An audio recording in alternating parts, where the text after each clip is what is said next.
మోహన్ రమేష్ గారు, మా యోగేశ్వరరావు గారు, అలాగే నాకు నిరంతరం ఇక్కడికి రావడానికి ఈ వేదిక ఏర్పాటు చేసి మీ అందరినీ కలిసేటువంటి మహద్భాగ్యాన్ని కలిగించినటువంటి రామకృష్ణ గారికి, ఇక్కడ విచ్చేసినటువంటి పెద్దలు, అమ్మలు అందరికి కూడా పేరు పేరున హృదయపూర్వక నమస్కారాలు. అయితే రామకృష్ణ గారు ఫోన్ చేశారు, నాకు చాలా ఈరోజు పని ఉంది, అయినప్పటికీ కూడా ఆయన యొక్క సంకల్పం అనేటువంటిది ఈరోజు మీ ముందు ప్రత్యక్షం అవ్వడం. అంటే సంకల్ప బలం మనలో అందరికీ ఇప్పుడు లోపిస్తుంది. ఏంటంటే సంకల్ప బలం లేకపోవడమే. పవిత్రమైనటువంటి సంకల్పం చేస్తే అద్భుతమైనటువంటి కార్యక్రమాలు మనం చేయగలుగుతాం. ఈశ్వర సర్వభూతానాం సర్వభూతస్థమాత్మానం సర్వభూతాని చాత్మని వీక్షతే యోగయుక్తాత్మ సర్వత్ర సమదర్శన. అంటే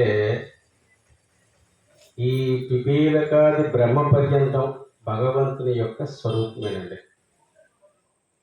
ఏది చూసినా భగవంతుడే. మన మనస్సుని మనం ఎలా తయారు చేయాలంటే సాధన అంటే మరి ఇంకేమీ లేదు. ఏది ప్రత్యక్షంగా మనం చూస్తున్నామో అదంతా భగవంతుని యొక్క స్వరూపమే, ఈశ్వరుడే.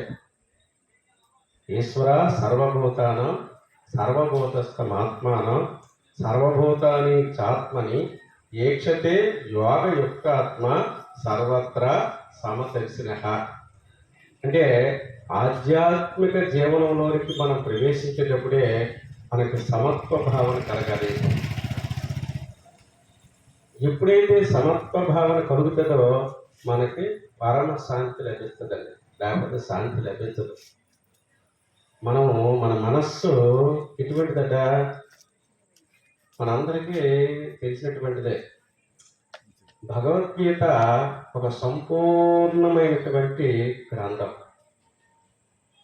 ప్రతి ఒక్కరూ కూడా భజన చేస్తాం, అర్చన చేస్తాం, సేవ చేస్తాం, కీర్తనలు పాడుతాం. ఇవన్నిటితో పాటు ప్రతి దినము కూడా భగవద్గీత చదవాలి. భగవద్గీత 18 అధ్యాయాలండి. అలాగే మన శరీరం కూడా 18తో నిండి ఉంది. ఇందాక స్వామి చెప్పారు యోగేశ్వరరావు గారు, జ్ఞానేంద్రియాలు 5, కర్మేంద్రియాలు 5, పంచభూతాలు ఇవి 15, సత్వతమో రజోగుణాలు 3. ఈ 18తో మన శరీరము నిర్మితమయ్యింది. పంచభూతాలు భూమి, నీరు, గాలి, అగ్ని, ఆకాశం. చూసుకోండి, అవన్నీ మన శరీరంలోనే ఉన్నాయి. ఈ 18 అధ్యాయాలు, మొట్టమొదటి అధ్యాయము అర్జున విషాద యోగం. అలాగే బిడ్డ జన్మించినప్పుడు కూడా ఏడుస్తూ పుడతారు చూడండి. మొట్టమొదటిది ధర్మక్షేత్రే కురుక్షేత్రే సమవేత యుయుత్సవ మామక పాండవాచైవ కిమకుర్వత సంజయ. బిడ్డ కూడా పుట్టినప్పుడు ఏడుస్తాడు చూడండి. జన్మ దుఃఖం, జరా దుఃఖం, జాయా దుఃఖం, సంసారం దుఃఖం పునః పునః. ఏడవకపోతే చచ్చిపోతాడు, ఏడిస్తే బతుకుతాడండి. చూడండి, పిల్లలు ఏడవకపోతే ఆ తల్లిదండ్రులు ఆ చుట్టుపక్కల గొప్పలు పెట్టేస్తారు. కానీ ఆ ఏడుపో ఏంటిది? జన్మ దుఃఖం. అది పూర్వజ్ఞానం ఉంది. ఏంటిది? నాకు ఈ దుఃఖంలోకి వచ్చేస్తున్నాను, ఈ జన్మంతా దుఃఖమేనా అని ఏడుస్తూ ఉంటాడు. జన్మ దుఃఖం. ఆ ఏడుపే ఈ సంసారం అంతా దుఃఖం అయిపోతుందండి. చూడండి, పిల్లలు పుట్టకపోతే ఒకటే సమస్య, పుట్టలేదనే సమస్య ఉండదు తల్లిదండ్రులకి. పుట్టిన తర్వాత ఎవరైనా సరే మేము హ్యాపీ. ఇప్పుడు ఇంత చాలా పెద్ద వాళ్ళు ఉన్నారు, ఇంత వయసు అయ్యింది, పిల్లలు అన్ని అనేక రకాలైనటువంటి ఈ బాహ్య జీవనంలో ఎన్నో చవి చూసి ఉంటారు. చూడండి, బాహ్యంలో మనకి ఇల్లు ఉండొచ్చు, ఆస్తులు ఉండొచ్చు, అధికారం ఉండొచ్చు, హోదా ఉండొచ్చు, డబ్బు ఉండొచ్చు, ఇవన్నీ మనకు ఉన్నాయి, లగ్జరీ అంతా ఉంది. కానీ మనశ్శాంతి లేదు. అది ఎక్కడైనా అమ్ముతారండి? కొనడానికి ఏమైనా ఉందా? మన మనశ్శాంతి ఎక్కడైనా అమ్మితే ఈ పాటికి అందరూ రిజర్వ్ చేస్తారు, డబ్బున్న వాళ్ళందరూ కూడా. కానీ అది దొరకదు. ఎందుకంటే ఈ మనస్సట ఎతో ఎతో నిచ్చరది మనస్సంచలం అస్థిరం. మనస్సు అస్థిరమైనటువంటిది. మరి ఏది? ఈ శరీరమే క్షేత్రం, ఈ శరీరమే ఒక రథం, ఈ బుద్ధే కృష్ణుడు, ఈ ఇంద్రియాలే అశ్వాలు, గుర్రాలండి. మనకేం చేస్తున్నాయి పదనం? ఈ కామ క్రోధ లోభ మోహ మద మత్సరాలు. మనకి శత్రువులు ఎక్కడో లేరమ్మా, మన ఇంటి పక్కన, మన ఇంటి బయట, మన ఇంట్లో శత్రువులు కాదు. అసలైన ఇల్లు ఈ శరీరమే ఇల్లు. మనమేమనుకుంటున్నాము? ఇది ఇల్లు అనుకుంటున్నాం, మనం నివసిస్తుంది ఇల్లు అనుకుంటున్నాము. అది ఇల్లు కాదు. అయితే ఈ ఇల్లు ఏ ఇల్లు? ఇది అద్దిల్లు. ఇది ఈ శరీరం ఒక అద్దిల్లు. ఇది ఏదో ఒక రోజు మనల్ని ఖాళీ చేయించేస్తారు. అందుకే జన్మ దుఃఖం, జరా దుఃఖం, జాయా దుఃఖం. చూడండి, వృద్ధాప్యం ఇక దుఃఖం, జన్మంతా దుఃఖమే. ఒక చెరువు ఉందన్న, ఆ చెరువులో 3 చేపలు నివసిస్తున్నాయి. దానిలో ఒక తెలివైన చేప ఏం చెప్పిందంటే, ఇప్పుడు వర్షాకాలం అయిపోయిన తర్వాత శీతాకాలం వస్తుంది, శీతాకాలం వచ్చిన తర్వాత ఎండాకాలం వస్తుంది. చూడండి, అంటే ఎప్పుడు కూడా బాహ్యంలో ప్రతిదీ మార్పు చెందుతుంది, పరమాత్మ తత్వం మాత్రం మార్పు చెందదు.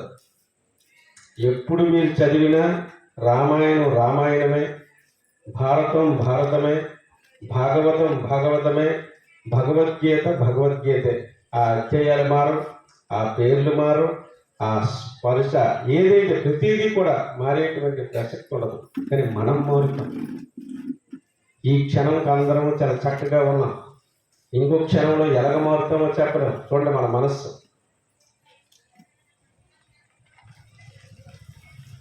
స్వామి చెప్పారు, సత్ సంగ్, షత్ సంగ్, షత్ సంగ్. ఏ షత్? ఆత్మషత్, దేహం అషత్. మన అందరం ఏంటి అనుకోవాలంటే ప్రతిదీ ఆ మంత్రం. ఏ మంత్రం? ఈ దేహం సత్యము కాదు. ఇది నిరంతరము స్మరణ చేయాలండి అందరం.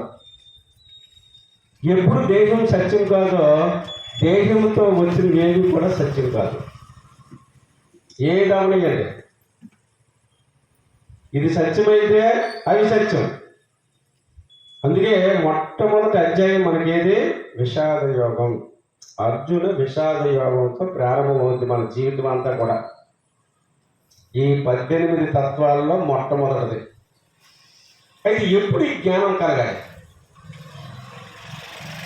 నిమిత్తాని చ పశ్యామి విపరీతాని కేశవ నశ్రేయోను పశ్యామి హత్వా స్వజనమాహవే.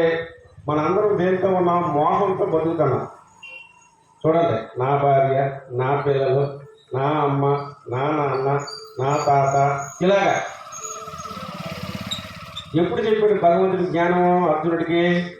నిమిత్తాని చ పశ్యామి విపరీతాని కేశవ నశ్రేయోను పశ్యామి హత్వా స్వజనమాహవే. వచ్చాడు యుద్ధ భూమిలోకి, చూసేసరికి అందరూ కనిపిస్తున్నారు, తన వాళ్ళే. తాత ముత్తాతలు కనిపిస్తున్నారు, అన్నదమ్ములు కనిపిస్తున్నారు. ఇక నా అర్జునుడికి వైరాగ్యం వచ్చిందండి. చూడండి, ఏంటిది? వీళ్ళందరూ నేను ఎలా చెప్పమంటావు? నన్ను తీవ్రమైనటువంటి ఒత్తిడి గురి. అలాగే భగవంతుడి గురించి మనకి తీవ్రమైనటువంటి వైరాగ్యం కలగాలి. చూడండి, రేపుడికి ఏ ఫుడ్ కావాలో ఈ రోజే మనం ఏర్పాటు చేసుకుంటాం. చేపలు ఎక్కడ బాగున్నాయా, లేదా గొర్రె ఎక్కడ వేస్తున్నారా, మాంసం ఎక్కడ దొరుకుతుందా, ఎంత యాతన పడుతున్నా, లేకపోతే ఈ పంట ఇప్పుడు పండదా, ఎంత బాహ్యంలో ఎంత నరకం పడుతున్నామో మనకి చెప్పలేనటువంటి ప్రతి ఒక్కరు అందరం కూడా, ఎవరు కూడా దీనిలోన ఇది లేదు. కానీ భగవంతుడిని తెలుసుకోవాలనేటువంటి జిజ్ఞాస రావట్లేదు. భగవంతుడిని తెలుసుకోవాలి. ఎప్పుడు వచ్చింది వైరాగ్యం? ఎప్పుడైతే కలిగిందో అప్పుడే జ్ఞానం బోధించాడు ఆయన. అంటే మనందరికీ ఏం కలగాలంటే ఈ దేహం నేను కాదు అనేటువంటి దృఢమైనటువంటి వైరాగ్యం కలిగినప్పుడే భగవంతుడి యొక్క దర్శనం లభిస్తుందండి మనకి. అది మామూలుగా మాటల్లో కాదు, మన లోపల ఆర్తితో, హృదయంలో. ఎందుకంటే ఇవన్నీ పడిపోతున్నాం. మనం ఏది చూడండి, చిన్న తలనొప్పి వస్తే తట్టుకోలేం, చిన్న వైరల్ ఫీవర్ వస్తే తట్టుకోలేం, ఎన్ని రకాలు ఈ శరీరం వస్తే ఎన్ని కర్మలు వచ్చి పొందుతున్నామో మనం తెలియదు. రెండోది సాంఖ్యయోగం. మొదటిది భగవద్గీతలో ఫస్ట్ది అర్జున విషాద యోగం, రెండోది సాంఖ్యయోగం. సాంఖ్యయోగంలో శ్రీ భగవాను యువాచ యోగస్థ కురు కర్మాని సంగం త్యక్వా ధనుంజయ సిద్ధ సిద్ధో సమో భూత్వా సమత్వం యోగ ఉచ్యతే. చూడండి, సమత్వ భావన కావాలి. మరి సమత్వ భావన కావాలంటే మనకేం కావాలి? సాధన కావాలి. సాధన కావాలంటే ఎవరు ఉండాలి? గురువు ఉండాలి. గురు దర్శనం పుణ్యం, స్పర్శనం పాపనాశనం, సంభాషణం మోక్ష కోటిదాయకం. ఇప్పుడు ఈరోజు మీరు భజన చేస్తున్నారో, మేల్కొలుపులు చేస్తున్నట్టు ఒక గురువు ఉండబట్టి, ఆ గురు మార్గంలో ప్రయాణం చేయబట్టి ఈ విధమైనటువంటి జిజ్ఞాస కలుగుతుంది. అదే ఒకరు లేరనుకోండి, మనం అందరం కూడా సంఘటితంగా సామూహికంగా ఇటువంటి కార్యక్రమాలు చేసేటువంటి అవకాశం రాదు. ఆ మార్గంలో మనం ప్రయాణం చేసామనుకోండి, మన జీవితం అంతా కూడా హ్యాపీగా, సంతోషంగా, ఆనందంగా ఉంటుంది. అందుకే గురు దర్శనం పుణ్యం, స్పర్శనం పాపనాశనం, సంభాషణం మోక్ష కోటిదాయకం. ఇక సాంఖ్యయోగం అయిపోతుంది. చూడండి, భగవద్గీతలో అంటే నేను సింప్లిఫైడ్ చేసి చెప్తున్నాను. భగవద్గీత అంటే ఒక అద్భుతమైనటువంటి ఒక మంచి గ్రంథం. నిన్న మనకి శ్రావణ శుక్రవారాలు అయ్యాయి. చూడండి, ఆ పువ్వులకి గిరాకీ, ఆ వంటలకి గిరాకీ, ఎన్ని వంటలు ఉండాలో. కనీసం మనస్సు ఒక 10 నిమిషాలు ఆ అమ్మ దగ్గర కూర్చొని ఎవరైనా ఆ కన్నీటి బాష్పాలు రాల్చారా? చూడండి, 1-2 వరకు ఈ వంటలు వండి ఇవి చేసి భగవంతుడు ఏం చెప్తున్నాడు?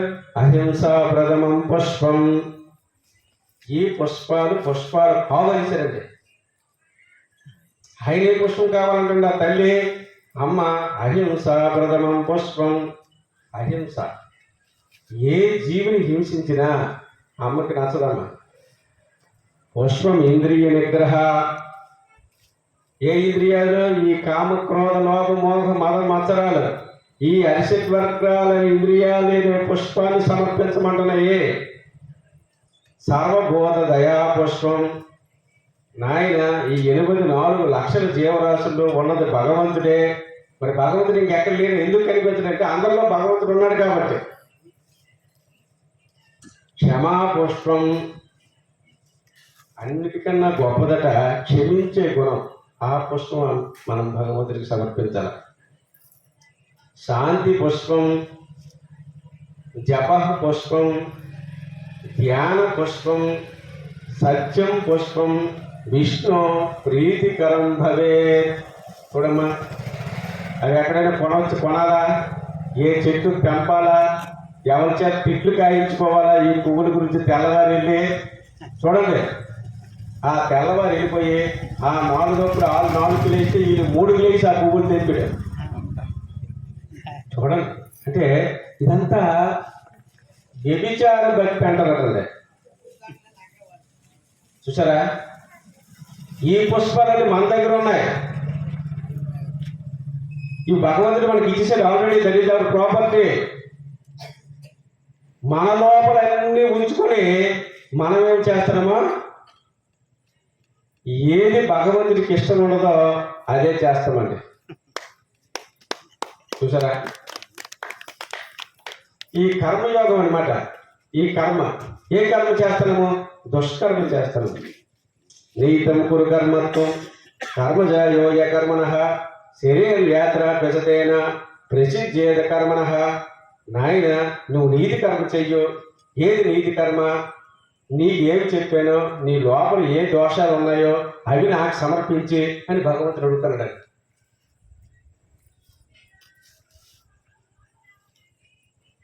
వామి శ్రేయవాక్యేన బుద్ధి మోహే సేవమే తదేకం వదనిత్యచ్చ శ్రేయోహమాప్నుయాం నకర్మణ మనారంభ నైష్కర్యం పురుషోశ్రుతే నస సన్యాసన దేవ సిద్ధిం సమతి గచ్చతి నైకచిత్ క్షణమపి జాతు తిష్ట జగర్మ కృతు కార్యతే వ్యవస. ఇదంతా కర్మయోగం. కర్మ సర్వ ప్రకృతి. నాయన, కర్మ అందరం చెయ్యవలసిందే. మనకి శ్వాస ఆగిపోయింది అనుకోండి, ఈ శరీరం పడిపోతే చూడండి, ఆ కర్మ ఎవరు చేస్తున్నాడు? మనం చేస్తున్నామా? ఆయన నడుపుతున్నాడు లోపలుండి. భగవంతుడటండి, అతను లోపలుండి మనం అంతా పడిస్తుంటే దేనికి అన్ని సెపరేట్ చేసి ఈ రథాన్ని నడుపుతున్నవాడు భగవంతుడు. చూడమ్మా, ఆయన మనము నెగ్లిజెన్స్ చేస్తున్నాం. మనం ప్రమాణాలు చేసాం తల్లి గర్భంలో, వేల కోట్ల ప్రమాణాలు చేసామండి. నాకెంత వేగం జన్మిస్తే భగవంతుడు నిన్ను ఆశ్రయించి నిన్ను వదలకుండా నిరంతరము నీతోనే ఉంటానని చెప్పి మరిచిపోయి ఈ సంసారంలో పడ్డామండి. మరి ఇక్కడ ఈ చెరువే సంసారం. ఇది ఊరిది. ఒక చేప చెప్పింది, ఇక వేసవికాలం వచ్చేస్తుంది, మనం దాటి వెళ్ళిపోదాం అని ఆ రెండు చేపలకు చెప్పింది. అవి ఏం చేసాయి? వేసవికాలం వచ్చేస్తే నీరు వెళ్ళిపోతే ఎవరు వెళ్తారు? జాలరోళ్ళు వెళ్తారు. వెళ్ళేసి వలేసి ఆ చేపలన్నీ పడేస్తారు. ఆ తెలివైన చేప అనమాట ముందుగా చెప్పింది, హెచ్చరిక చేసింది ఆ ఉన్న చేపలకి. కానీ అవి పెడచెవులు పెట్టేసాయి. ఇంక వేసవికాలం టైం ఉంది, చాలా టైం ఉంది కదా, అప్పుడు చూసుకోవచ్చు అని ఒక చేప. ఇంకో చేప ఏంటి? వేసవికాలం అవ్వాలా, ఆ నీరెంకాలా, జాలరోడ్డు రావాలా, వలయ్యాలా, పట్టాలా, నేను దొరకాలా అనుకుంది ఇంకో చేప. చూసారా, మొదటి చేప తెలుసుకుంది, చక్కగా దాటి వెళ్ళిపోయింది. ఇక రెండో చేప సరైన టైంకి, ఆ కాలానికి పక్కన నీరు ఇంకుతున్న టైంలో అది వెళ్ళిపోయింది, అది తప్పుకుంది. ఏదైతే మూడోది ఉందో అది పక్కన ఎండిపోయింది, ఆ టైంకి ఆయన వచ్చాడు, పట్టుకుని వెళ్ళిపోయాడు. సేమ్ మన జీవితం కూడా 84 లక్షల జీవరాశుల్లో ఈ అత్యున్నతమైనటువంటి జన్మ ఈ మానవ జన్మండి. చూడండి, తెలియక ఏవైతే ఈ కామక్రోధలో మోహ మదమంత్రాల్లో మనం కొట్టుమిట్టాడి ఆ చెరువులో ఆ మూడవ చేప ఎలా ఉండిపోయిందో తమో గుణంతో మన జీవితం దుఃఖమైపోతుంది. లేకపోతే దుఃఖం లేదండి. ఎందుకు దుఃఖం లేదంటే ఇది శాశ్వతం కాదు కదా. తల్లి గర్భము నుండి ధనము తేడావాడు. ఎవరైనా తెచ్చామండి తల్లి గర్భం నుండి, వెడలిపోయిన నాడు వెంట రాదు. చూడండి, తల్లి గర్భము నుండి ధనము తేడావాడు, వెడలిపోయిన నాడు వెంట రాదు. లక్షాధికారైన లవణమన్నము కానీ మెరుగైన బంగారం మింగబోదు. ఆ డబ్బు నుండి బంగారం తిరగలదా, వెండి తిరగలదండి. ఆ రైతు పంట రైతు కష్టపడి ఆ పండించి అవే తినాలి. ఎవరైనా పేదోడైనా చూడండి, సృష్టిలో ఏ లోపం లేదండి. సృష్టి ధర్మం చూడండి, ఒక టమాటో ఉందనుకోండి అందరికీ అందుతుంది, ఒక యాపిల్ ఉండదు అందరికీ అందుతుంది. అన్ని సృష్టిలో ప్రతిదీ కూడా వాళ్ళు ఉన్నటువంటి అంతా యూనివర్సల్లో బతుకుతున్నాయి. కానీ మనిషే జ్ఞానం ఉండి పశువులాగా జీవిస్తున్నాడు. ఎందుకు? స్వార్థం. తనకే కావాలి, తనకే అంటాను, ఎంతైనా చాలదు. తన ఆలోచన విధానంలో మార్పు లేదు. చెడి ఉండడు. అన్నదమ్ములు మాయ, ఆలుసుకులు మాయ, తల్లి మాయ, తండ్రి మాయ, తాను మాయ, కలయలేదు మాయ, దీనిలు పాడాయ విశ్వదాభిరామ. చూడండి, వ్యామను సింపుల్ చెప్తున్నాండి. అన్నదమ్ములు మాయ, ఆలుసుకులు మాయ, తల్లి మాయ, తండ్రి మాయ, తాను మాయ, కలయలేదు మాయ. ఈ మాయ తెలియబడదు ఎప్పటికి కూడా.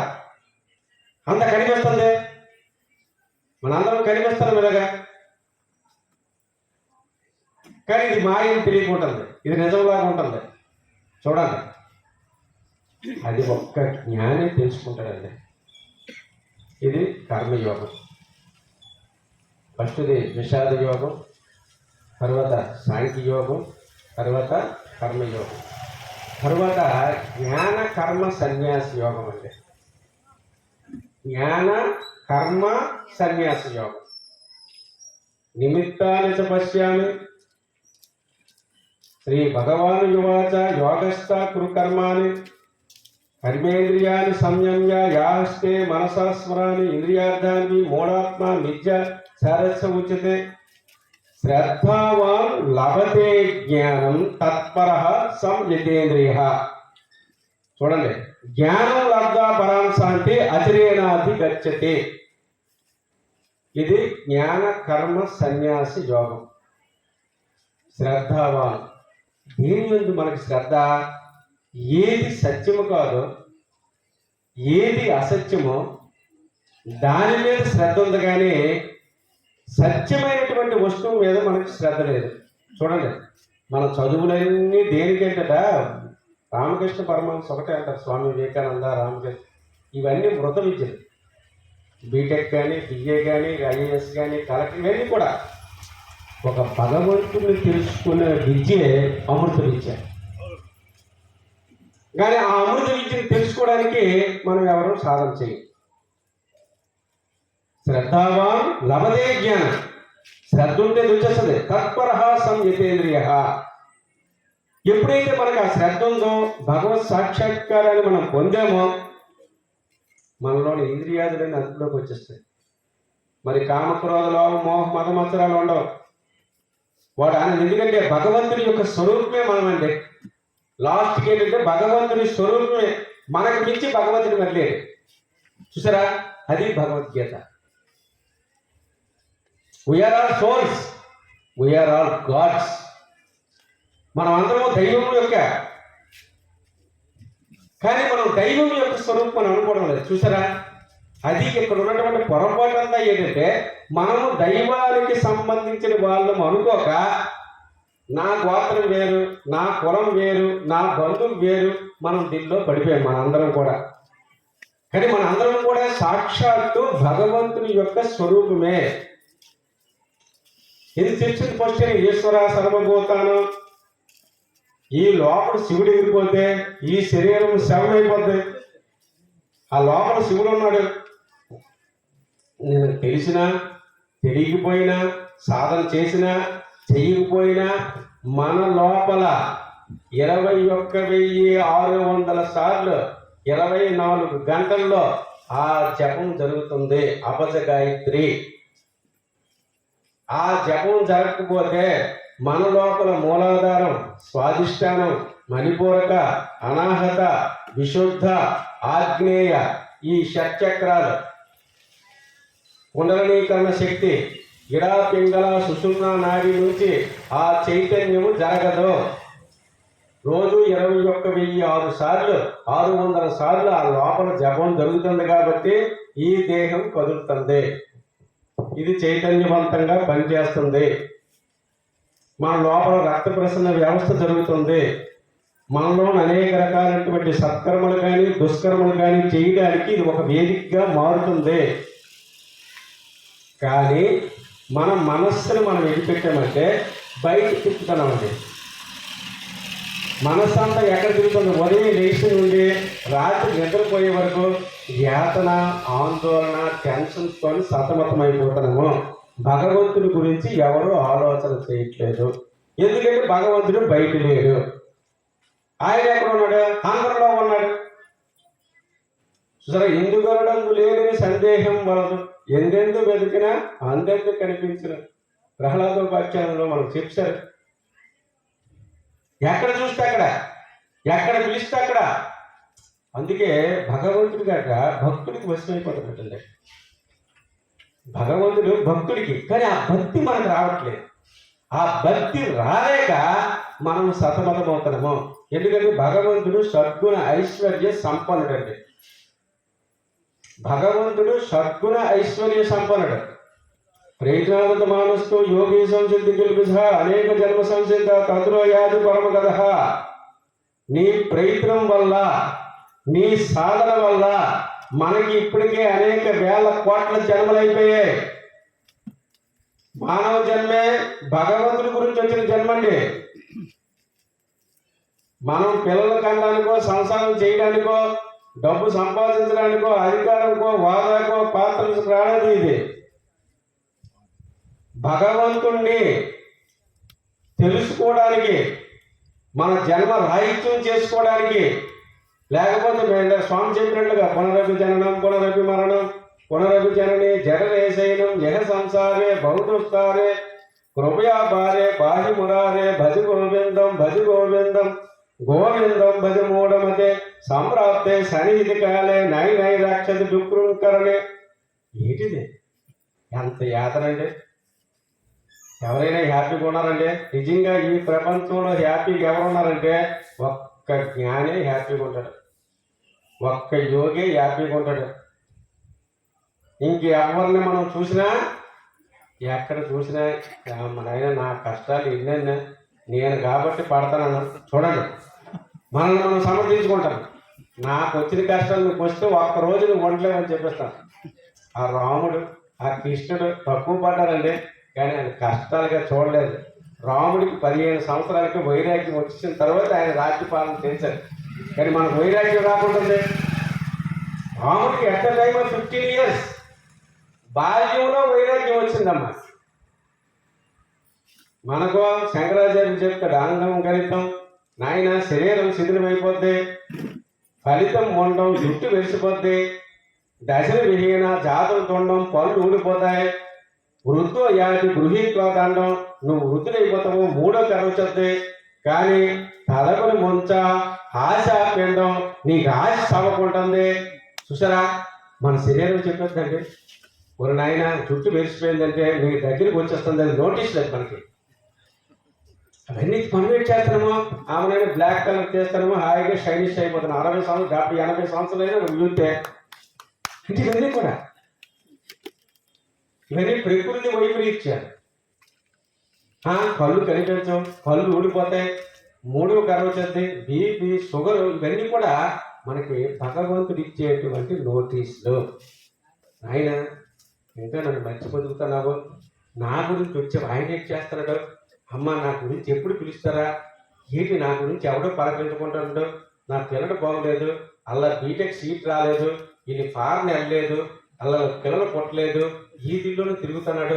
భగవంతుడు అంటే మన చుట్టూ తిరుగుతూ ఉంటాడండి. సూక్ష్మ శరీరంలో భగవంతుడు మన దగ్గర, ఎందుకంటే ఆమె బిడ్డలు మనం. పితాహమస్య జగతో ధాత మాత పితామహ భేజం పవిత్రోంకార వృక్షాం ఎదురేవచ. నాయన నేను తల్లిని, నేను తండ్రిని. మనం ఎప్పుడు పిలుస్తామో ఆయన కోటి కన్నులతో చూస్తున్నాడు. అతను ఎవరు పిలుస్తారా చెప్పాడు కదా, ఉదరేది ఆత్మానాత్మానం నాత్మానమవసాదియే ఆత్మైవో ఆత్మనో బంధువు ఆత్మైవ. ఇప్పుడు నిన్ను ఉద్ధరించుకో. ఏ గురువులు చెప్పినా, ఏ శాస్త్రాలు చదివినా, నువ్వు మారితేనే, నువ్వు తెలుసుకుంటేనే, నువ్వు ఆచరిస్తేనే అది జరుగుతుంది. అది ఆ భగవంతుడు అయిపోతున్నాడు. నేను తల్లిని, నేను తండ్రిని, నేను తాతని, నేను ఇచ్చేవాడిని. ఆయన ఏం చేస్తున్నాడు అని మనం అడగడం కాదు. ఆయన చెప్పు, మనం నిన్న అంతా యాతన పడిపోయి చేసాము. అమ్మను అలగలా కన్నీరు కార్చండి. అమ్మ ఏం చెప్పింది, మై అర్పిత మనోబుద్ధి మద్భక్తశ్చ మే ప్రియ సంతుష్ట సత్తం యోగి. అమ్మనైనా మన మనస్సు, మన బుద్ధి, మన ఇంద్రియాదులు అమ్మకు అర్పించకుండానే మనం ఎలా ప్రత్యక్షం అవుతారు? ఇప్పుడు రామకృష్ణ పరమహంసకి అమ్మ ఎలా ప్రత్యక్షమైంది? నువ్వు తింటావా లేదని అడిగాడు ఆయన. భాగం పట్టుకొచ్చాడండి. తండ్రి వెళ్ళలేకపోతే అమ్మ దగ్గరికి పెట్టాడు. అమ్మ నువ్వు తిను అన్నాడు ఆయన. రావట్లేదు. ఏంటి అమ్మ తినకుండా ఉంది? ఆ తండ్రి ఇచ్చాడు, ఆయన జ్వరం వచ్చింది, నాయన ఈ పూటకి నువ్వు పెట్టి తల్లికి పోవమన్నాడు. కాకుండా వెంటనే తలకొట్టి కిందకే, నువ్వు తింటావా లేదో కాకపోతే కాయకొచ్చు బాగుంది. ఇది భక్తి అనమాట. అంటే మన ప్రసాద సౌమ్యత్వం మౌనమాత్మ వినిగ్రహ భావ సంశుద్ధి రిచ్చేత తపో మానస ముచ్చితే. అంటే ఆధ్యాత్మిక జీవనంకి వచ్చేసరికి అసలు మనకన్నిటి మీద ఆపేక్ష ఉంది. డబ్బు మీద, ధనం మీద, అధికారం మీద, వీటన్నిటి మీద వ్యామోహాలు పెంచుకుంటున్నాం. శరీరం చెప్పేస్తుంది నాయన తగ్గు తగ్గు తగ్గు అని. మనకు కాళ్ళు నొప్పులు వస్తుంటాయి, ఒళ్ళు పట్టులు వస్తుంటాయి. చూడండి, శరీరంకు ఉన్నటువంటి సమస్యలు ఇవన్నీ కూడా శారీరక ధర్మాలంటే వాత పిత కప 3 దోషాలు తప్పవు శరీరానికి. ఎంతటి వాడవని ఎప్పటి వాడకవని. వాత దోషము, కప దోషము, పైత్య దోషము, ఇవి వాత పిత కప, ఈ 3 దోషాలు తప్పవు. ఇక జ్ఞాన కర్మ సన్యాసి యోగం. స్వామి మన టైం అంతా 9:30 అయింది. మీరు రావడం లేట్ కానీ మనకి ఈ కర్మ సన్యాసి యోగం 5వది. జ్ఞాన కర్మ సన్యాసి యోగం అయిపోయింది. 5వది కర్మ సన్యాసి యోగం. యతేంద్రియ మనోబుద్ధి మునిర్మోక్ష పరాయణ విగతేచ భయక్రోధో యహ సదా ముక్త ఏవ సహ. అంటే భగవద్గీత ఒక అద్భుతమైన గ్రంథం అమ్మ. భగవద్గీత అర్జునుడికి చెప్పలేదు, మనందరికీ చెప్పినటువంటి సాక్షాత్తు పరమాత్మ అందించినటువంటి మహాప్రసాదం అది. అది కానీ మనం పట్టుకొని చదివి దాన్ని అర్థం చేసుకొని మన జీవితంలో అన్వయం చేసుకుంటే మనకు మోహం తొలగిపోతుంది. మోహం ఎప్పుడైతే తొలగిపోయిందో పరమ శాంతి లభిస్తుంది జీవుడికి. మనకు మోహమే బంధం, ఈ మోహమే అన్నిటికీ అడ్డు. ఆ మోహం ఎప్పుడు లేకపోయిందో ఆ పిల్లలు తిట్టినా మనకి ఆనందమే. పిల్లలు తిట్టినా ఆనందమే, కొట్టినా ఆనందమే. చూసారా? ఎందుకు? కర్మ రాహిత్యం అయిపోతుంది. కర్మ రాహిత్యం జ్ఞానం. మనకు ఒకరు తిడుతున్నారు అనుకోండి, మనం కోటి నమస్కారం చేయాలి. మనం ఎంత అదృష్టం అనుకున్నారు. వాళ్ళు తిట్టిన వాళ్ళు లేగాలంటే ఏకనాథుడిని మీరు చూసుకోండి, మహాభక్తుడండి ఏకనాథుడు, చాలా భక్తుడు ఆయన. ఆయన ధ్యానం చేసుకుంటున్నాడు. చాలా ఆయనకి అసలు కోపం అంటే ఏమో తెలియదు అనమాట. ఆ ఊళ్ళోకి పాపము ఒక అడుక్కునేవాడు వచ్చి చాలా మందికి ఆహారం గురించి అడుగుతాను. ఎప్పుడు కూడా ఎంతున్నా మంచి ఉంటే చెడు ఉంటుంది, చెడు ఉంటే మంచి ఉంటుంది.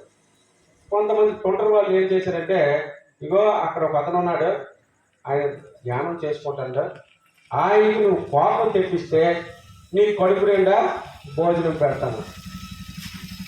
చూడండి. అయితే వెంటనే మరి కాకలి చూడండి, అన్నాత్ భవంతి భూతాని పర్జన్య ధర్మ సంభవ యజ్ఞాత్ భవంతి పర్జన్య యజ్ఞ కర్మ సముద్భవ. అన్నం పరబ్రహ్మ స్వరూపం అండి. అన్నమే పరబ్రహ్మ స్వరూపం. మరి అన్నం ఎలాగొస్తుంది? పంటలు పండాలి. పంటలు పండాలంటే వర్షాలు పడాలి. వర్షాలు పడాలంటే యజ్ఞాలు చేయాలి. యజ్ఞాతాత్ కర్మణో నిద్ర లోకోయం కర్మబంధన తదర్థం కర్మ కౌంతేయ ముక్త సంఘ సమాచార. అంటే మనం చేసే ప్రతి పని కూడా యజ్ఞమే. ఈరోజు కూడా మనది సత్సంగ్ మహాయజ్ఞం జరుగుతుంది. ఈ సత్సంగ యజ్ఞంలో మన అందరము బ్రహ్మార్పణం చేస్తున్నాం. ఇక్కడ చెప్పులోని కంటే విన్నోళ్ళు చాలా గొప్పలండి. చెప్పడం ఈజీ, వినడం చాలా కష్టం.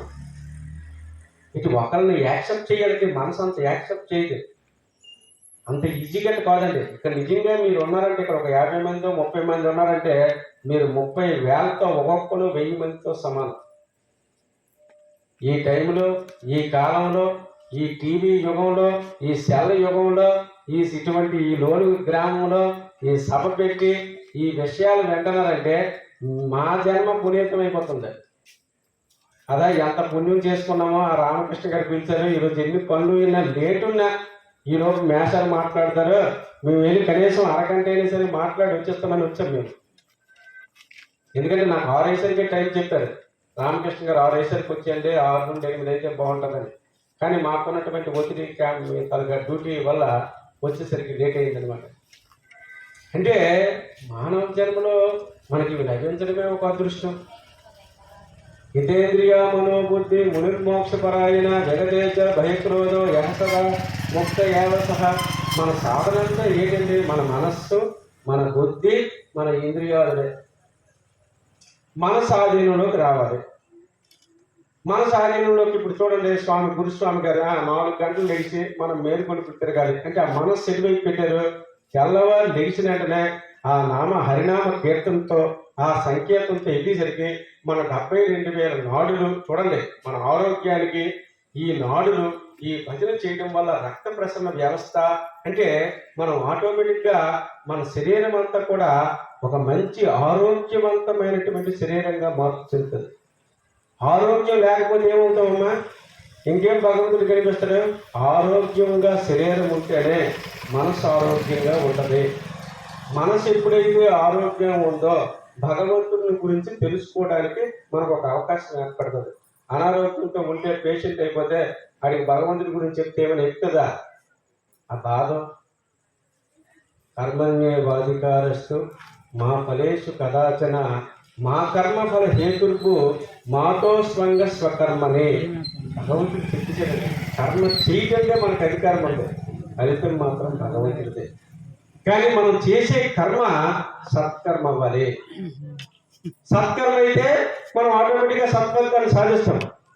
దుష్కర్మ అయితే దుష్ఫలితాలు వస్తాయి. ఏ కర్మ చేస్తామో మనమే నిర్ధారణ చేసుకోవాలి. తర్వాత 6వది ఆత్మ సంయమ యోగం. 6వది ఏది యోగం అమ్మా? ఆత్మ సంయమ యోగం. అంటే నేను ఈ శరీరాన్ని కాదు, నేను ఆత్మని, ఐమాత్మ బ్రహ్మ, నేను బ్రహ్మస్వరూపుణ్ణి, నేను సాక్షాత్తు భగవంతుడిని, భగవంతుని యొక్క ప్రతిరూపమే అనేటువంటి జ్ఞానాన్ని బోధించేది ఆత్మ సంయమ యోగం. అప్పుడు ఏమైపోతుందంటే మనకి ఆటోమేటిక్గా మన మనసు తేలికైపోతుంది. కష్టం మరి ఉండవు. ఎందుకు కష్టం ఉండవు? మనం దానికి వచ్చేస్తాం, మనం మెచ్చి అయిపోతాం మన మైండ్లోకి. ఎందుకు? ఇది సత్యం కాదు కదా. దేహినోస్మిన్ యదా దేహే కౌమారం యవనం ధర తదా దేహాంతర ప్రాప్తి దేహస్తత్రణం ముహ్యతే. మనకు తెలుసు అంతా బాల్యము, యవనము, కౌమారము, వృద్ధాప్యము, ఈ 4 దశలు. ఈ శరీరం క్లోజ్ అయిపోతుంది. ఏదో ఒక రోజు క్లోజ్ అయిపోతుంది. మొదట లేదు, తొదక లేదు. చూడండి, వేమన సింపుల్ అనుకుంటామా? మొదట లేదు, తొదక లేదు. నడుము బట్ట గట్ట నగుబాటు కాదట విశ్వదాభిరామ వినురవేమ. అయ్యా నీకు మొదట ఏం తేలేదు కదా, తల్లి గర్భం నుండి ఏం తేలేదు, పోయేటప్పుడు చింతకి ఎంత యాత్ర. కానీ ఆ వైరాగ్యం రాకుండా. అందుకే రామాయణం కానీ, భారతం కానీ, భాగవతం కానీ, ఈ ప్రవచనాలు కానీ ఇవన్నీ మనం ఎందుకు అధ్యయనం చేయాలంటే ఆ వైరాగ్య భావన కలగడానికి. ఆ వైరాగ్య భావన కలిగితే మనలో ఏమైపోతే మోహం తొలగిపోద్ది. మోహం తొలగిపోతే చీకటిపోతే ఉన్నది ఏంటంటే వెలుగే. ఆ వెలుగే మనం. చీకటి లేకపోతే ఉండేది వెలుగు. అందుకే అసతోమ షడ్గమయ, అసతోమ షడ్గమయ, తమసోమ జ్యోతిర్గమయ, మృత్యోర్మ అమృతంగమయ. మనం ఎక్కడికి వెళ్ళాలి? ఈ దేహం సత్యము కాదు, ఆత్మ సత్యము. నేను ఆత్మని. ఆత్మ ఈ దేహాన్ని ధరించింది. చూడండి, నా చెవి అంటాం, నా ముక్కు అంటాం, నా కాలు అంటాం, నా ఆస్తి అంటాం, నా భార్య అంటాం, నా పిల్లలు అంటాం. చూడండి, నేనన్నా నా నా నా నా అని వస్తుంది. అంటే ఈ లోపల ఉన్నటువంటి ఇంద్రియాని పరమ్యాహు ఇంద్రియేభ్య పరమం మనః మనసస్తు పరాబుద్ధి యో బుద్ధే పరతస్తు సహా. అంటే కనిపిస్తున్నటువంటి వీటికంటే సూక్ష్మమైనటువంటిది మనస్సు, మనసు కంటే సూక్ష్మమైనటువంటిది బుద్ధి, బుద్ధి కంటే అత్యంత సూక్ష్మమైనటువంటిది ఆత్మ. ఆత్మ దేహాన్ని ధరించింది. This is called philosophy. ఆధ్యాత్మికత అంటే మరేట్లేదండి, మనం శరీరం కాదు, మనం అందరం కూడా ఆత్మస్వరూపులమి. మరి మనందరము ఆత్మస్వరూపులైతే ఈ మనోవికారాలు ఎందుకు? అప్పుడు యతేంద్రియ మనోబుద్ధి, మనస్సు బుద్ధి ఇంద్రియాదులు అదుపులోకి వచ్చిస్తే మరి మనకు భయం ఉండదు. మరి భయం లేదు, ఈరోజు ఉందని లేదు, రేపు లేదని లేదండి. ఎందుకు ఎవడు అదనా? మనకు అడిగే సత్తా లేదు. మనం భగవంతుడి దగ్గర రైట్ తెచ్చుకోవట్లేదు. ఆయన దిగిపోతాడు.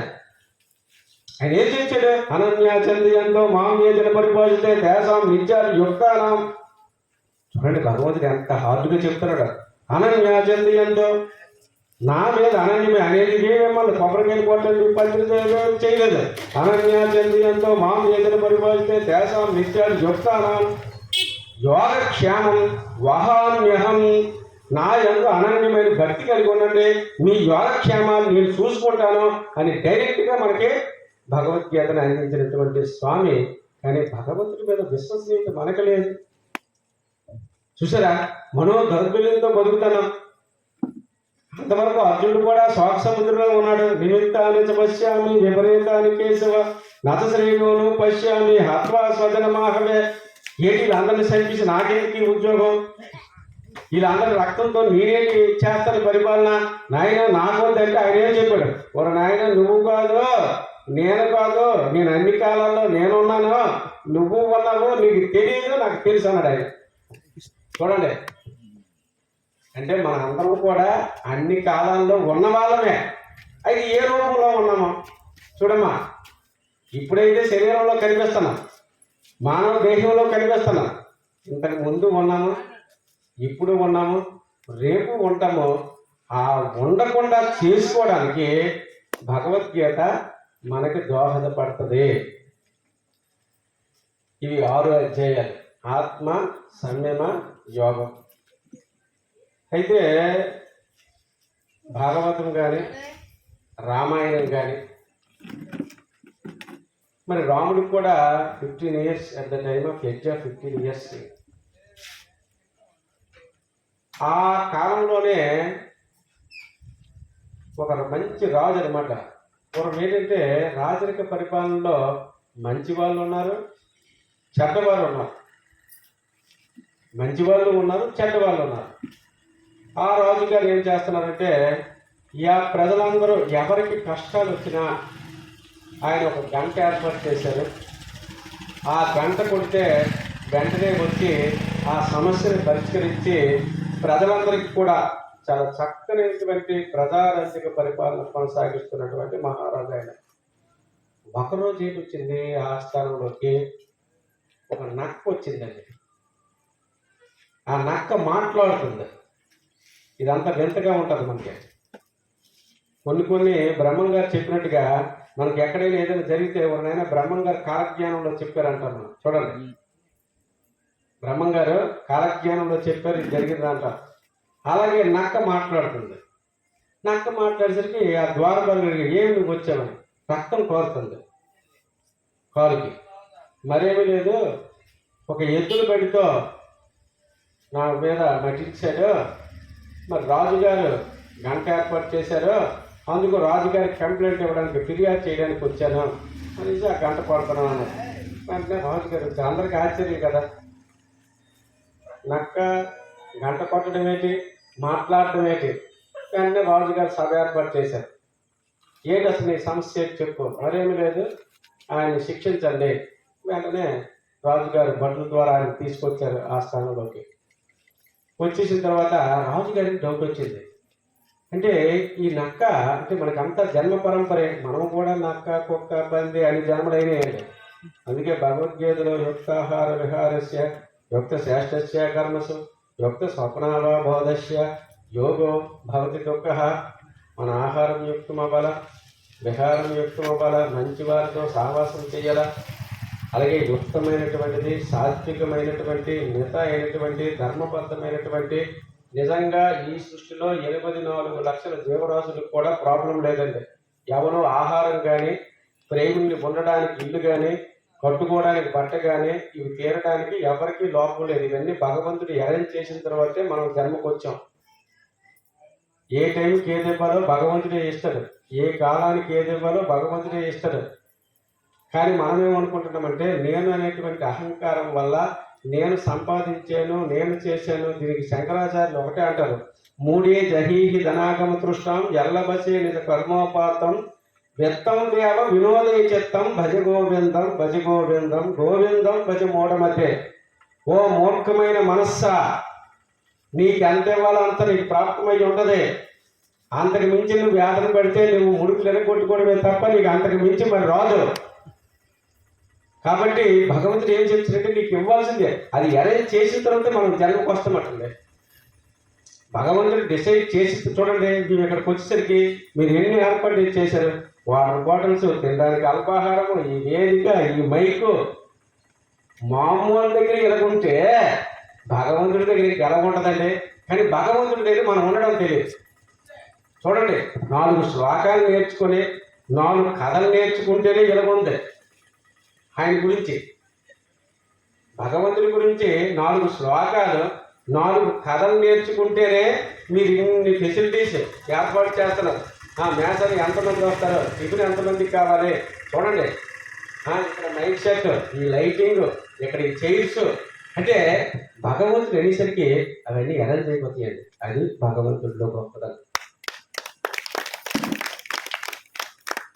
మరి ఇటువంటి మానవ జన్మ మన అందరం 18 అధ్యాయాలు భవిష్యత్తులో ఇంకొకసారి, ఎందుకంటే టైం ఈజ్ వెరీ వాల్యుబుల్. కాలం ఇంతవరకు మీరు ఓపిక పెట్టి చాలా చక్కగా వింటున్నారు. అయితే ఒకే ఒక లాస్ట్ అంశం ఏంటంటే అహంకారం, బలం, దర్పం, కామం, క్రోధం, పరిగ్రహం విముచ్య నిర్మమ శాంతో బ్రహ్మభూయాయి కల్పతే. మనం భజన అవ్వచ్చు, కీర్తన అవ్వచ్చు, ఆధ్యాత్మిక ప్రవేశం చేసాం. చేసేటప్పుడు మనలో నేను అనే అహంకారం పోవాలి, మొండితనం ఉండకూడదు. అంటే పరిగ్రహం, మనం ఇతరుల డబ్బుల గురించి ఆశించకూడదు. దర్పం, కామం, క్రోధం, అలాగే కోరికలు తగ్గించుకోవాలి. కోపం, మనలో కోపాన్ని రోజు రోజుకి నరుక్కు రావాలండి. తన కోపము తన శత్రువు, తన శాంతము తనకు రక్ష, తన దుఃఖము నరకమండు పద్యము సుమతి పద్యాలు. అలాగే ఆ కోపాన్ని, మనలో ఉన్నటువంటి కోరికల్ని తగ్గించుకుంటే గింజను తిన్న తృప్తి లభిస్తుంది. తృప్తికి మించినటువంటి ఐశ్వర్యం ఈ ప్రపంచంలో ఏదీ లేదండి. డబ్బు 1000 కోట్ల ఆస్తి సంపాదించిన ఆ లాస్ట్కి ఆ 3 అడుగుల భూమి. చూడండి, తల్లి గర్భము నుండి ధనము తేడబడు వెడలిపోయినాడు వెంటరాదు. లక్షాధికారైన లవణమన్నము కానీ పొందికకు మరుగైన దాచిపెట్టి దానవర్గము చేయక తుదకు త్వరల కీర్తులో దొంగల కౌను తేనె జుంటీకిడియవ తెరువరులకు భూషణ వికాస శ్రీ సర్వపురి నివాస దుష్ట సంహార దురిత జోల. అంటే ఎలాగైతే ఆ తేనె తీగలన్నీ పట్టు పెట్టి కూడిస్తే ఆ తేనె పట్టు ఒకటి పట్టుకెళ్ళిపోతుంది.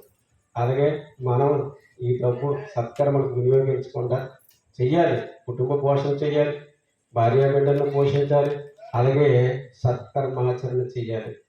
అలాగే చేయకుండా మన జీవితం అంతా లోభంతో, ఆశతో, దురాశతో మన జీవనం మిగిలిపోతే లాస్ట్కి జన్మ వ్యర్థమైపోతే కర్మ మూట కొట్టుకుంటాం. అలాగ పునరపి జననం, పునరపి మరణం, చావడం, కొట్టడం, మళ్ళీ జన్మలెత్తడం, మళ్ళీ కర్మలెత్తడం.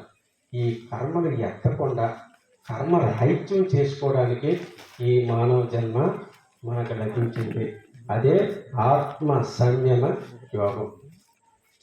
అంటే మనం అందరం కూడా బ్రహ్మస్వరూపుడిని, ఆత్మస్వరూపుడిని, పరమాత్మ యొక్క స్వరూపుడిని, పరమాత్మ యొక్క బిడ్డలు. మనం ఎవరో భయపడకూడదండి. పరమాత్మ యొక్క అంశం అంతే. ఆ అంశం మరిచిపోయి బతుకుతున్నాం కాబట్టి మన జన్మ అంతా దుఃఖమైపోతుంది. భగవత్ స్వరూపంగా బతికితే ఆ భగవంతుడే పట్టి చూడండి, ఏ కాలానికి ఏది ఇవ్వాలో ఆయనకి తెలిసినంత జ్ఞానం మరి ఎవరికి తెలియబడదు. మనకే కాదండి, ఆ నోరు లేని జీవుడు 84 లక్షల జీవరాశులకి పోషకుడు ఆయన. పితాహమస్య జగతో దాత మాత పితామహ వేద్యం పవిత్రోంకార వృక్షామి యజురేవచ. మీరెవరూ భయపడకండి, మిమ్మల్ని అందరినీ నేను పోషిస్తున్నాను. నా గర్భంలో మీరున్నారు, మీ అందరికీ, ఎందుకంటే నేను చెప్పేస్తాను, అహం వైశ్వానరో భూత్వా ప్రాణినాం దేహమాశ్రిత ప్రాణాపానం సమయుక్త భజామ్యం చతుర్విధ. మీ అందరికీ లోపల నేనుండే ఈ అహం వైశ్వానరో భూత్వా మనం ఈ లోపల పడిస్తుంటే ఆ లోపల ఆయన ఫైట్ చేసి దేనికి ఏది వెళ్ళాలి, రక్తం రక్తంగా మారుస్తున్నాడు, వీర్యం వీర్యంగా మారుస్తున్నాడు, శక్తి శక్తిగా మారుస్తున్నాడు, మజ్జగా మారుస్తున్నాడు. చూడండి, అహం వైశ్వానరో భూత్వా ప్రాణినాం దేహమాశ్రిత ప్రాణాపాన సమయుక్త భజామ్యం చతుర్విధ. అంటే ఈ మానవ జనం మన శరీరాన్ని మనం చూసినట్లయితే మన లోపలనే 33 కోట్ల దేవతలు ఉన్నారు. ఎక్కడో భగవంతుడు లేడండి. మూలాధారంలో వినాయకుడు, స్వాధిష్టానం బ్రహ్మ, మణిపూరక విష్ణువు. అంటే ఇలాగా మన లోపల చూసినట్లయితే ప్రతి దగ్గర కూడా భగవంతుడి యొక్క అంశ అండి. ఈ శరీరం వ్యర్థంగా చేయకూడదు, ఈ శరీరంతో దుష్కర్మలు చేయకూడదు. ఇది భగవంతుడి యొక్క స్వరూపం. ఇది దీని భగవత్ స్వరూపంగా భగవత్ కర్మలకి ఎలాగైతే ఈ జ్ఞానేంద్రియాలు కానీ కర్మేంద్రియాలు కానీ ఇవన్నీ భగవంతుడికి అర్పితం చేయాలి. అలాగే ఆ నక్క లాస్ట్కి పనిష్మెంట్ ఏం చేసిందంటే మరేమీ లేదు, అతనికి ఆ రాజు అడిగాడు అనమాట, ఏంటి ఇవ్వాలంటే మరేమి ఇవ్వక్కర్లేదు, అతనికి ఒక దేవాలయంలో అతనికి పురోహితుడిగా అర్చకుడిగా పెట్టియండి అని అన్నాడు.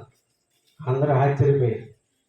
ఇదేంటిది, ఈ నక్కకి ఎంత బాధ కలిగింది, రక్తం వస్తుంది, ఈ నక్క ఏదో ఆడికి అంటే దెబ్బ తగిలేడు కాబట్టి ఏదో పెద్ద పనిష్మెంట్ ఇమ్మంటే ఒక దేవాలయంలో పురోహితుడిగా ఇమ్మంటారు నేను అడిగారు. అయితే నక్కకి అడిగాడు రాజు, ఈట శ్రీ రహస్యమని. మరేమీ లేదు, కిందటి జన్మలో నేను కూడా ఒక దేవాలయంలో అర్చకుడిని. కిందటి జన్మలో నేను చేసినటువంటి తప్పు ఏంటంటే దీపం ప్రమిది వెలిగించేటప్పుడు చెయ్యితో పట్టుకొని ఆ నూనెని గోడకు రాసేవాడిని. చూడండి, భగవంతుడి దగ్గర మనం ఎంత జాగ్రత్తగా ఉండాలో. దీప ప్రమిదతో చెయ్యితో పట్టుకుని, అందుకే ప్రమిదలు ఒత్తులు కానీ చెయ్యితో పట్టుకోకూడదు, స్వామికి తెలుసు. మనం ఏం చేస్తామంటే ఆ ప్రమిది పట్టుకుంటే దోషము ఎంత చిన్నదైనా పనిష్మెంట్ ఎంత వస్తుంది అనే దానికి ఒక ఉదాహరణ. అది చేసినటువంటి నూనె, భగవంతుడికి అర్పించినటువంటి నూనెని తన చేతికి తగిలి దాన్ని గోడకి రాసినటువంటి చిన్న కర్మ వల్ల నక్క జన్మ వచ్చింది మరలా. మన అందరము ఈ జన్మలో ఎన్ని చేస్తున్నామో మరి ఏ జన్మలు వస్తాయో చూసుకోండి.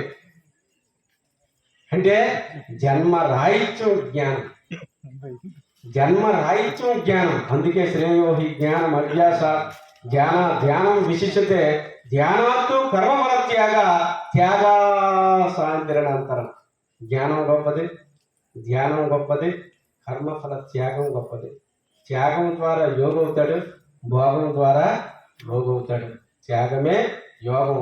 అటువంటి త్యాగాన్ని చెప్పే గ్రంథం భగవద్గీత. కాబట్టి ప్రతి ఒక్కరూ భగవద్గీతను చదవండి, దానిలోని ఆచరించండి. మన జీవితం ఆనందంగా ఉంటుందండి. బతికినంతకాలం ఆనందంగా ఉంటాం. ఏమీ లేదు. ఇప్పుడు నేను బయలుదేరాలి, మా యోగేశ్వర కూడా వచ్చారు, మేసారు పాలకొండ వచ్చేయండి, ఆయన కారు మీద దగ్గర తీసుకొచ్చారు. ఇదంతా ఎవరు ఏర్పాటండి? భగవంతుని యొక్క పిలుపు, భగవంతుని యొక్క ఏర్పాటు. మోహన్ రావు మేసారు నేను లేట్ అవుతాను, మీరు వచ్చేయండి. ఆయన ఎక్కడండి? అక్కడి నుండి వచ్చారు, ఇక్కడ మీ అందరినీ మంచి ఇచ్చేశారు. అంటే ఇదంతా కూడా మనం ఏంటంటే నేను అనేటువంటి అహంకారం, ఇదంతా భగవంతుడి యొక్క ఏర్పాటు. ఇది అతనిలోని భగవంతుడే, విన్నోళ్ళలో భగవంతుడే, చెప్పినోడు భగవంతుడే, చూసినోడు భగవంతుడే, ఈ ఏర్పాటు చేసినంతా కూడా భగవంతుడే. బ్రహ్మార్పణం బ్రహ్మహరి బ్రహ్మగ్నం బ్రహ్మనాహుతం బ్రహ్మైవ తేన గంతవ్యం బ్రహ్మ కర్మ సమాధిన. ఓం జౌ శాంతి అంతరిక్షం శాంతి పృథ్వీ శాంతి ఆపశాంతి